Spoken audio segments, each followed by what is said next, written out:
మల్లికార్జున స్వామి దేవాలయాలంటే మనకు గుర్తొచ్చేది తెలంగాణలో ఒకటి సిద్దిపేటలోని కుమరవెల్లి, ఇంకోటి హన్మకొండలో కొలువుదీరిన ఐనావోల్. తెలంగాణ జీవన విధానానికి, జానపదుల సంస్కృతికి వేదిక ఐనావోల్. అతి పురాతన చరిత్ర గల పుణ్యక్షేత్రమైన ఐనావోల్ మల్లన్న జాతరను పూర్వకాలం ముందు జానపదుల జాతరగా పిలిచేవారంట. దీనికి కారణం మైలారు దేవుడు మల్లన్నగా కొలువుదీరిన ప్రాంతం ఐనావోల్ కావడము. తెలంగాణ రాష్ట్రంలో ఈ విగ్రహంలో పొందిన దేవాలయం 5 కలవు. 4 దేవాలయాలు ఉమ్మడి వరంగల్ జిల్లాలో ఉంటాయి. ఒకటి మాత్రమే తైమారులో ఉంది. కాకతీయ పరిపాలన కాలంలో అయ్యన్న దేవుడు అనే మంత్రి ఉండేవారు. ఆయన ఈ దేవాలయం నిర్మించినట్లుగా శాసనం ద్వారా తెలుస్తుంది. 1000-1100 ఏళ్ల చరిత్ర గల ఈ పురాతన శైవ క్షేత్రంలో అయ్యన్న నిర్మించడం వలన ఈ గ్రామంకు అయ్యన్న ఊరు వచ్చింది. కాలక్రమేణా ఇది ఐనవోల్గా పిలుస్తున్నారు. ప్రముఖ శైవ క్షేత్రాలలో ఇది కూడా ఒకటి. హన్మకొండ జిల్లా ఐనవోల్ గ్రామంలో ఉంది. పూర్వం వరంగల్లో ఉండేది. వరంగల్ నుంచి మనకు ఒక 18 కిలోమీటర్స్లోనే ఈ టెంపుల్ ఉంది. బస్సెస్ కూడా అన్నీ అవైలబుల్గా ఉంటాయి.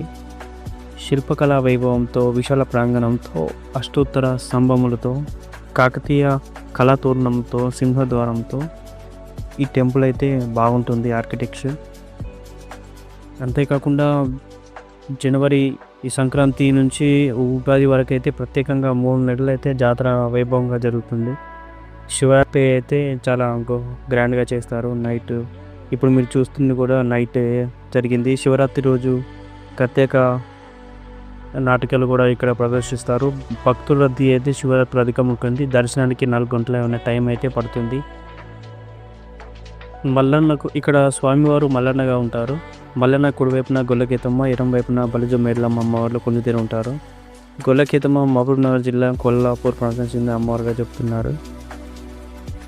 గొల్లపట్చమ్మను పెళ్లి చేసుకున్నందుకు మల్లికార్జున స్వామి ఇరువైపుగా గొల్ల కుర్మలు పస్తు బండారుతో పూజిస్తారు. ఇక 2 భార్య బలిజ మేడలమ్మ కర్ణాటక ప్రాంతవాసి. కర్ణాటక ప్రాంతంలో పుట్టిన కండేల్ రాయుడు కర్ణాటక నుంచి మహారాష్ట్ర వరకు పరిపాలించాడు. కనుక మల్లన్న కర్ణాటక ప్రాంతానికి చెందిన బలిజ మేడలమ్మగా కూడా ఇక్కడ చెప్తారు. ఈ విగ్రహాలు ఎదురుగా నిర్వికార నిరాకార స్థితి లింగ స్వరూపంలో నీలపురాట్ మల్లికార్జున స్వామి ఉంటారు. ఈ లింగం శ్వేతవర్ణం కలిగి ఉంది. ఎంతో ప్రాచీనమని ఇక్కడ చెప్తుంటారు. ఇక్కడ పట్నాలు కూడా వేస్తుంటారు. పట్నాలకు ఇక్కడ ఇది ఫేమస్. ఇది మల్లన్న కొమరవెల్లిలో కూడా ఇది చాలా అందుబాటులో కూడా ఉంటుంది. ఆయన బస్సెస్ కానీ ఆటోస్ ఏదైనా కానీ. ఇక్కడ కొత్తగా కూడా బ్రహ్మోత్సవాలు కూడా చాలా వైభవంగా చేస్తారు.